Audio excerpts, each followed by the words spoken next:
आप सभी का स्वागत है हमारे चैनल में। मैंने पिछली कक्षा में सर्कुलेटरी सिस्टम पढ़ाया था कि मनुष्य के शरीर में किस प्रकार ब्लड सर्कुलेट घूमते रहता है, और मैं आज आपको उसके आगे के टॉपिक बताऊंगी। लेकिन उससे पहले मैं पिछले टॉपिक को रिकैप कर लेती हूँ, जिससे कि आपको आगे के विषयों को समझने में काफ़ी आसानी मिलेगी। मैंने कल बताया था कि ब्लड सर्कुलेटरी सिस्टम में 3 प्रमुख अंग भाग लेते हैं।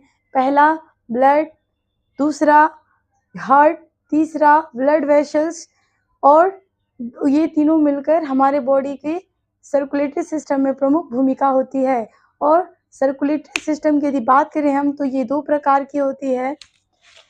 पहला ओपन सर्कुलेटरी सिस्टम, दूसरा close circulatory system. Open circulatory system ने बताया था कि मान लीजिए ये हमारा हार्ट है, और यदि ये हार्ट से 2 पाइप, इधर से ब्लड वेसल्स, इधर से 2 ब्लड वेसल्स, और यदि किसी सेल्स को एनर्जी चाहिए तो वो आके डायरेक्टली इधर ब्लड वेसल से यहाँ ब्लड गिर गया, और सेल्स मतलब कि उसी का इसको एनर्जी दिया। तो मान लीजिए कि ये जब पाइप अलग अलग यहाँ पूरा सेल्स को डुबा दिया, फिर यहाँ दूसरे पाइप में गया, तो इसे हम ओपन सर्कुलेटरी सिस्टम कहते हैं। और ये इंसेक्ट में होता है। इंसेक्ट मतलब कीड़े मकोड़े, जैसे कि कॉकरोच या तो अर्थवर्म, केचुआ बोलते हैं। अब मैं आपको एक बार क्लोज सर्कुलेटरी सिस्टम बता देती हूँ। क्लोज सर्कुलेटरी सिस्टम के अंदर सेम टू सेम ऐसा ही होता है, लेकिन यहाँ हार्ट से ये जो हार्ट से यहाँ ब्लड वेसल्स जाता है, तो यहाँ ब्लड वेसल्स सेल्स को जो एनर्जी देता है, तो इसमें ये नहीं होता है कि यहाँ पाइप गिर गया तो डायरेक्टली सारा ब्लड आया और यहाँ ब्लड से फिर दूसरे पाइप से नहीं, वो दोनों पाइप एक दूसरे से, दोनों ब्लड वेसल्स जुड़ा रहता है। इसे हम क्लोज सर्कुलेटरी सिस्टम कहते हैं।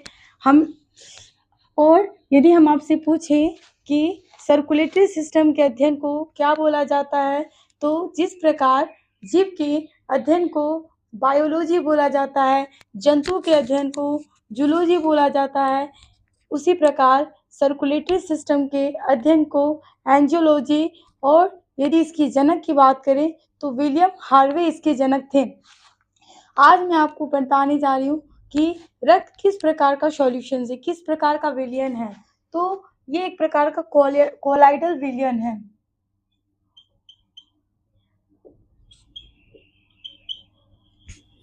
कोलाइडल सॉल्यूशंस हैं।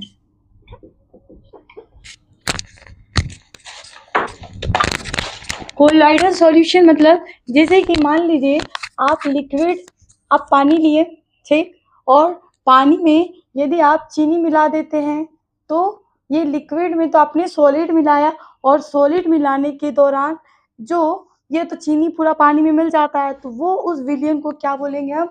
कोलाइडल विलयन बोलेंगे। या तो आप इस पानी में नमक लिक्विड फॉर्म में सॉलिड मिला दीजिए, तो उसे सॉल्यूशन, जिस प्रकार की यह 2 चीज़ों से मिलकर बनता है। पहला सॉल्यूट, दूसरा सॉल्वेंट। सॉल्यूट और सॉल्वेंट को मिलाकर क्या बनता है? तो सॉल्यूशन बनता है। जैसे कि हम लोग केमिस्ट्री में पढ़ते हैं कि मान लीजिए ये हाइड्रोजन को मिलाए फिर क्लोरीन को मिलाए तो क्या बनता है? HCl। तो ये हाइड्रोजन क्या है? ये सॉल्यूट है। और Cl क्या है?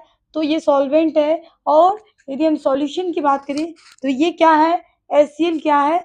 तो ये सॉल्यूशन है। मनुष्य के शरीर में भी ठीक इसी प्रकार ही काम करता है। जैसे कि मान लीजिए लिक्विड फॉर्म होता है जो ब्लड में, मनुष्य के ब्लड में पाया जाता है, लिक्विड फॉर्म में, और सॉलिड होता है। सॉलिड फॉर्म 2 फॉर्म में मिला हुआ रहता है। जैसे कि मान लीजिए लिक्विड फॉर्म, इसको समझाने के लिए कि लिक्विड, द्रव और कोई ठोस वस्तु को हम मिला दिए, और इसके लिए ब्लड के लिए एक शर्त है कि ठोस में इसकी साइज, जो सॉलिड की साइज होनी चाहिए, जो ठोस की साइज होनी चाहिए, 1 से 1000 नैनोमीटर तक इसकी साइज होनी चाहिए। और यदि हम बात करें कि हम लोगों की जिस प्रकार की ये ब्लड में लिक्विड, लिक्विड में क्या होता है? प्लाज्मा होता है, लिक्विड फॉर्म में प्लाज्मा। और हम ठोस की यदि बात करें तो आरबीसी, डब्ल्यूबीसी, प्लेटलेट्स, ये हमारी बॉडी में ठीक इसी प्रकार, जिस प्रकार की एक विलयन होता है, जैसे मान लीजिए कि नमक और पानी को मिलाकर हम क्या बनाए? सॉल्यूशन, मेरा विलयन बना। ठीक उसी प्रकार मनुष्य का शरीर, यदि हम आपसे पूछें कि किस प्रकार का विलयन है, तो कोलाइडल विलयन है। कोलाइडल विलयन कैसे है कि आपने देखा यहाँ ठोस को मिलाए और द्रव को मिलाए तो क्या बना? सॉल्यूशंस। ठीक उसी प्रकार प्लाज्मा क्या है? ये द्रव फॉर्म में होता है, लिक्विड फॉर्म में होता है। और आरबीसी, डब्ल्यूबीसी, प्लेटलेट्स, ये पूछिए किस फॉर्म में होता है? तो ये सॉलिड यानी कि ठोस फॉर्म में होता है। अब हम आपको बताने जा रहे हैं कि कंपोजिशन ऑफ ब्लड, कि ब्लड में क्या क्या होता है, इसके बारे में हम डिटेल बताने जा रहे हैं।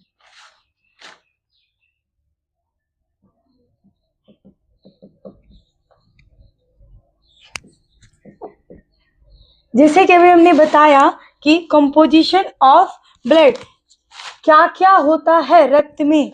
तो आप कभी हॉस्पिटल गए होंगे तो आप देखते होंगे कि हॉस्पिटल में जो ब्लड टेस्ट के लिए ब्लड निकालता है, तो ब्लड निकालने के दौरान वह एक ट्यूब में रखता है, एक ऐसा लंबा ट्यूब होता है। और वह ट्यूब में जब ब्लड निकालते हैं तो शुरू में थोड़ा सा ब्लड गिरता है, उसके थोड़ा देर बाद कुछ सीरम टाइप का, वाइट टाइप का वो होता है, तो उसे वो क्या होता है? प्लाज्मा।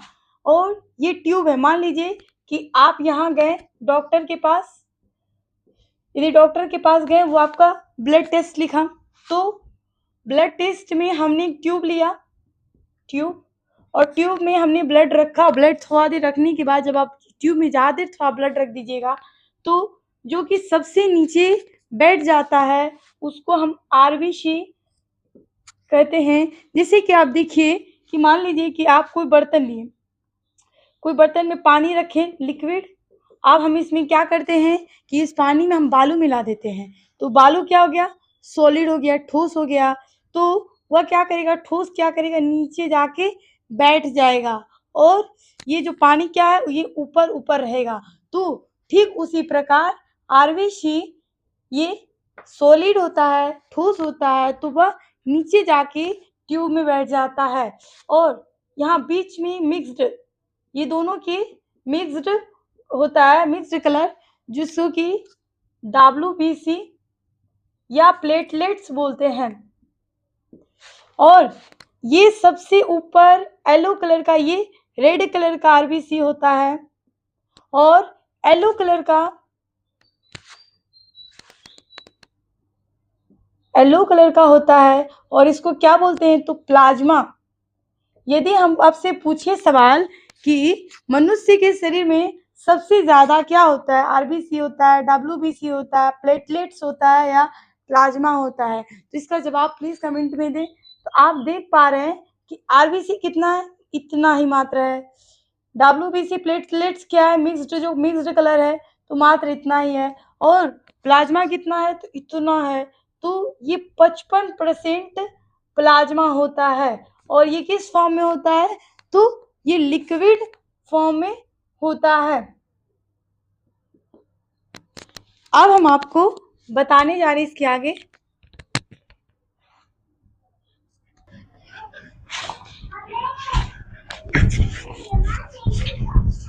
अब मैं आपको कंपोजिशन ऑफ ब्लड में प्लाज्मा के बारे में बताने जा रही हूँ। मैं आपको कंपोजिशन ऑफ ब्लड में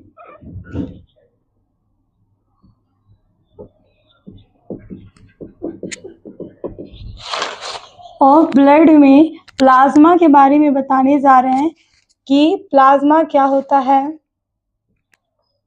तो सबसे पहले सवाल मैंने अभी आपको बताया कि मानव के शरीर में प्लाज्मा कितना होता है, तो ये 55 यानी 55% होता है। और ये किस फॉर्म में होता है? तो ये लिक्विड फॉर्म में होता है, ना कि ये ठोस फॉर्म में होता है। हमने आपको बताया था कि ये ट्यूब है, और ये सबसे ऊपर प्लाज्मा है, ये प्लाज्मा, ये डब्ल्यूबीसी, प्लेटलेट्स, और ये आरबीसी। और यदि हम बात करें कि ये प्लाज्मा का रंग कैसा होता है, तो इसका रंग पीला होता है। अच्छा, पीला क्यों होता है?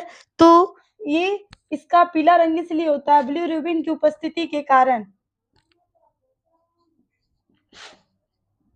और यदि हम बोले कि ये बिलीरुबिन का निर्माण कहाँ होता है, तो इसका निर्माण लीवर में होता है, यानी कि यकृत में होता है। और आपको पता होगा कि मनुष्य के यदि शरीर में बिलीरुबिन की मात्रा यदि बढ़ जाती है तो उसी शरीर में जॉन्डिस की बीमारी होती है।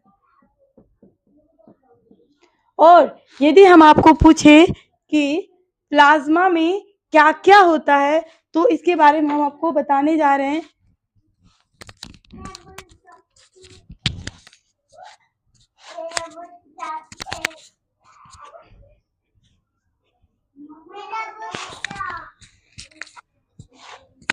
देखिए, ये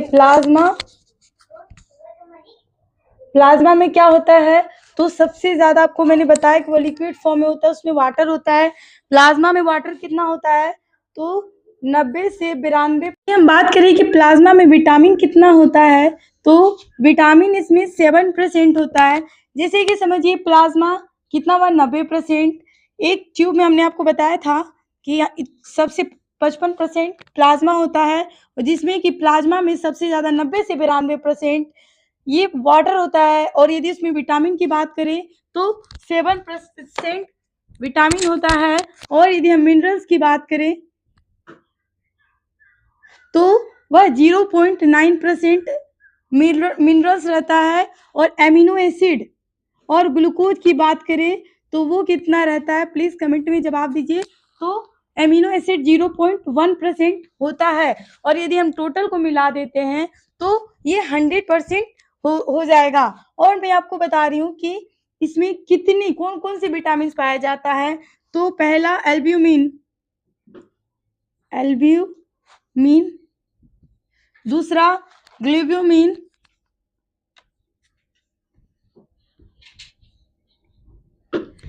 एल्ब्यूमिन क्या काम करता है, ग्लोब्यूमिन। और ये देखिए, ये ग्लोब्यूमिन जो है ये प्रतिरक्षा का काम करता है। प्रतिरक्षा यानी कि एंटीबॉडी बनाता है। एंटीबॉडी क्या है, जैसे कि आपके शरीर में जो भी कोई प्रॉब्लम होता है, कोई भी गंदगी यदि जाता है तो उससे लड़ने की जो प्रतिरोधकता क्षमता होता है, वही ग्लोब्यूमिन एंटीबॉडी तैयार करता है, प्रतिरक्षा।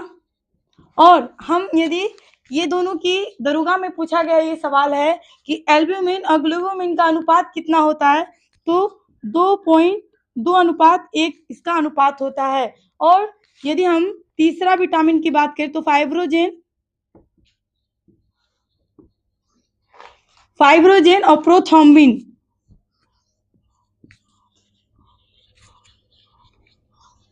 यदि हम बात करें कि प्रोथ्रोम्बिन और फाइब्रोजेन क्या करता है, तो ये दोनों का मुख्य कार्य क्या है, तो ये दोनों का मुख्य कार्य रक्त में थक्का बनाने का कार्य करता है।